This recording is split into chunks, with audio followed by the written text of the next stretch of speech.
Happy new year. সবাইকে অনেক শুভেচ্ছা নতুন বছরে। নতুন বছরটা সবার খুব ভালো কাটুক। খুব ঠান্ডা লেগেছে, কোথাও বেরোতে ইচ্ছে করছিল না। যেহেতু বছরের প্রথম দিন, হাজব্যান্ড বলল চলো একটু বেরিয়ে আসি, তাই বেরোলাম। বেরিয়ে আগে ফুচকা খেয়ে নিয়েছি।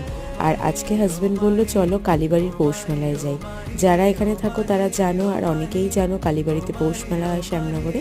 তো সেখানে চলে আজকে অসম্ভব ভিড় হয়েছে।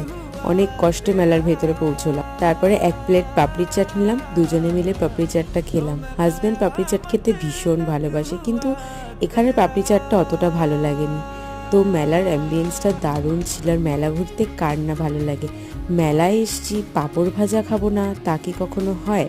তাই একটা নিয়ে নিলাম মশলা পাঁপড়। পাঁপড়টাও খেতে খুব ভালো ছিল, দুজন মিলে পাঁপড় ভাজাও খেলাম। তো চলো, বছরের প্রথম দিন আজকে এইভাবেই কাটালাম। টাটা, সবাই ভালো থেকো, সুস্থ থেকো।